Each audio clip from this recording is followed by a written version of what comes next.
if you're interested in learning how to take really good product photography and to even do it on your phone, stay tuned. Let's get started.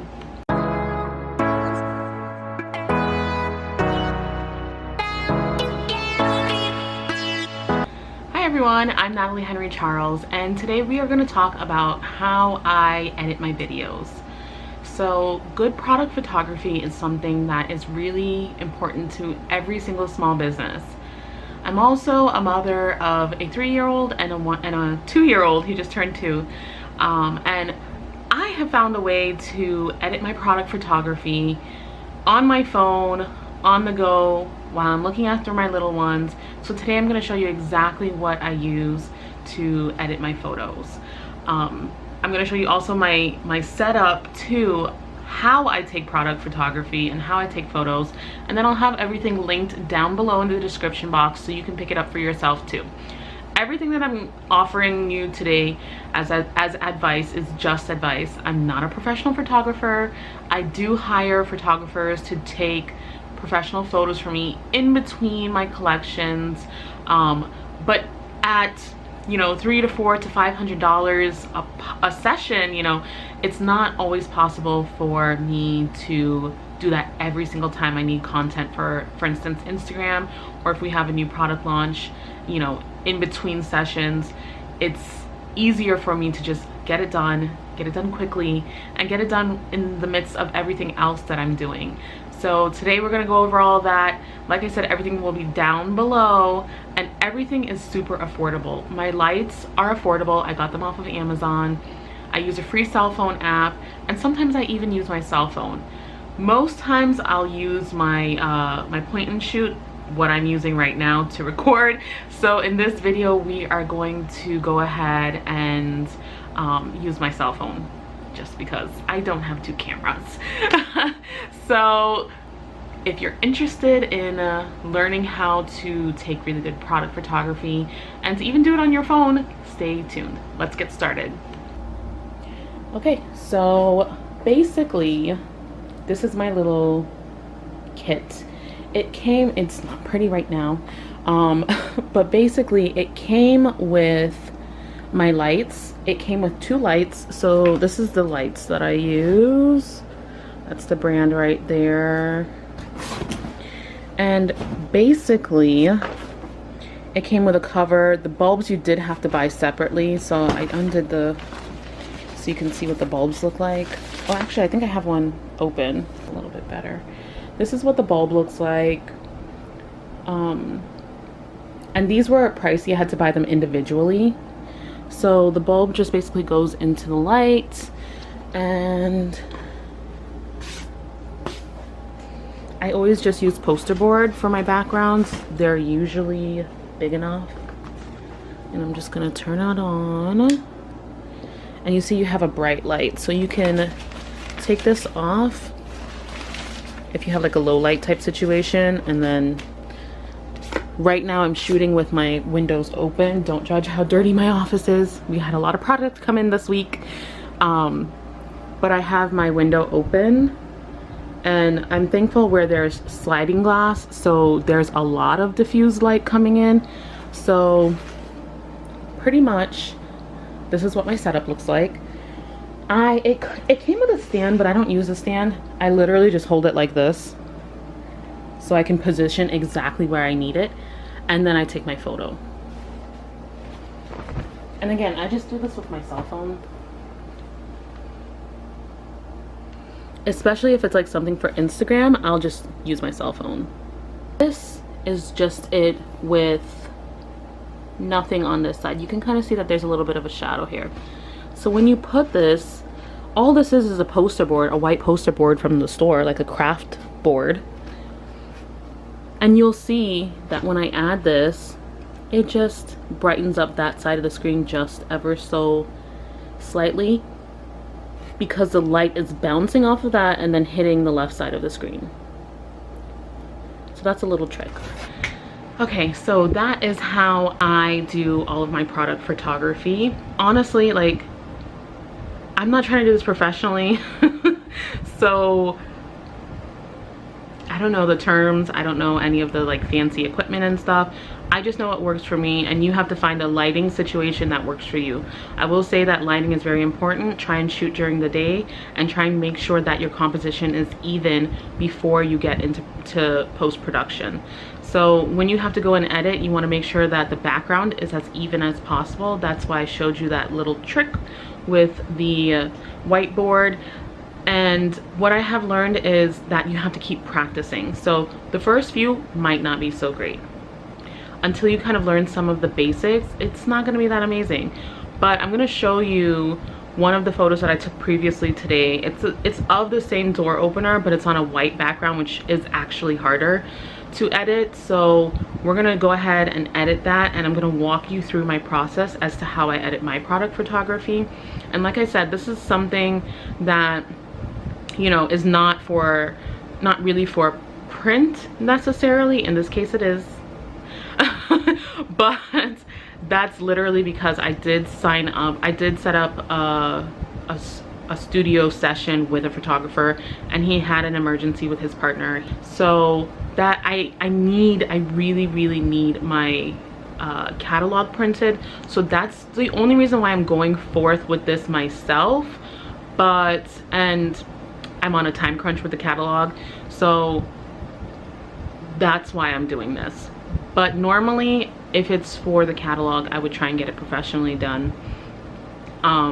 Especially for like the larger pages in the catalog where you're looking for products, where you're doing like more like lifestyle product photography.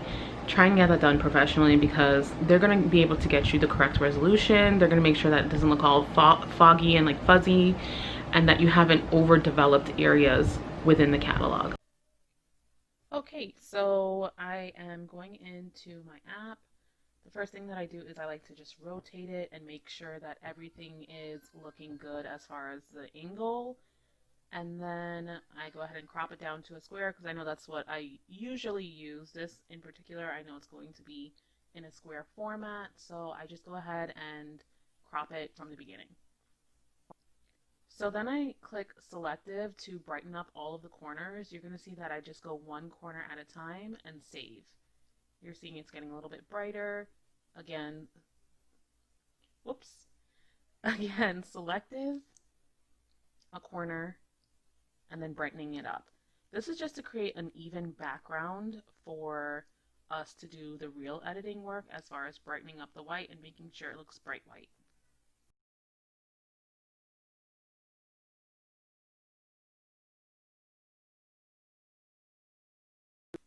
And again, just brightening up all of the little areas. We're going to do an overall brightness, and then I bump up the contrast just a little bit. And then I always bump up the highlight just a little bit too, because that'll make the whites a little bit whiter.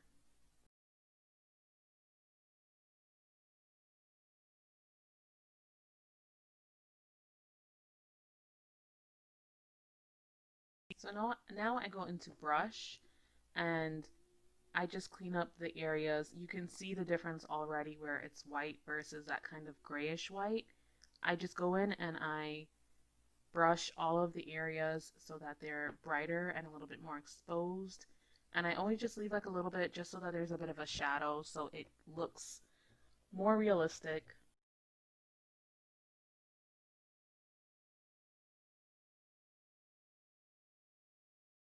Get in here, you can zoom in and get a little bit closer and do a little bit more detail. You can also use this app on an iPad with an Apple Pencil, and that makes it just even that much more precise. So I'm just zooming in further and just getting in between the two products,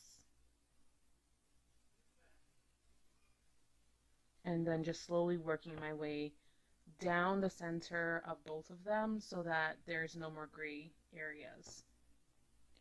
And the thing about brightening to a white, I just want to mention real quick, you're going to have to do it in several layers. Very rarely can you do it in just one layer and get the end result that you want.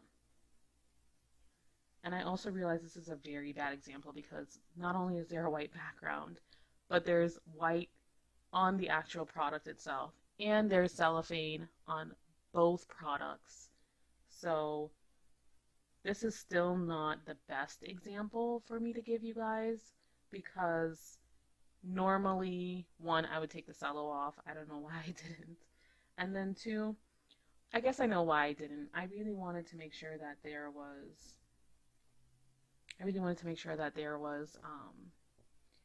some packaging photos so that people could see, buyers could see how these are packaged.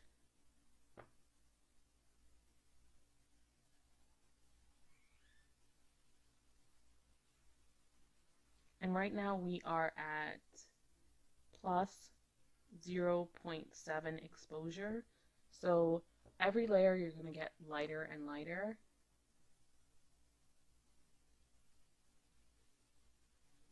Zoom out, and that looks pretty good.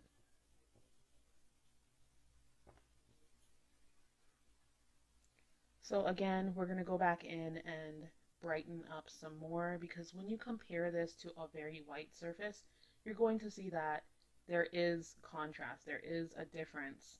So I'm just brightening up that one side, and then I just decided to go in and just do the whole entire thing, because I want, see, you can see where I selected it all there. You just click the little eyeball.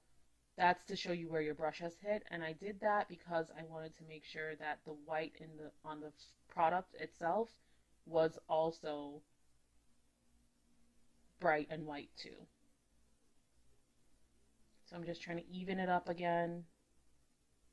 There was a bit of a shadow there. And then I'm going to go in with my brush. And if you notice, I bumped the exposure up to +1. So now we're at like the whitest white. And you can see the difference when I say a white background. So that +1 is going to be similar to any white background that you put this on. So i.e. the page of the catalog.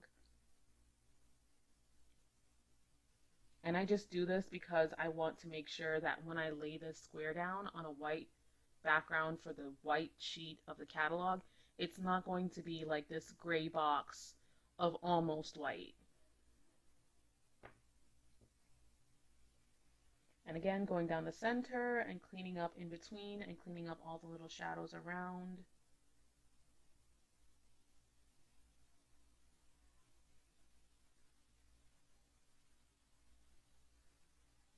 And then I'm selecting the eyeball again so I can see where my brush hit and where I need to go back in and clean up.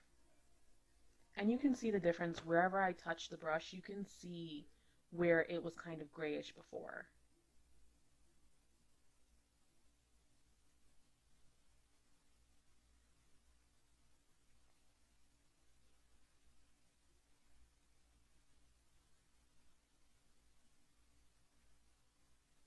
And so now I'm just back to selective. I'm trying to brighten up without losing any detail, trying to brighten up the white of the actual product. That way it's not so gray next to the stark white. And now I'm exporting, and that's it. Pretty much when you are done, it'll just ask you to save a copy, and you could just go ahead and save a copy, and you are done.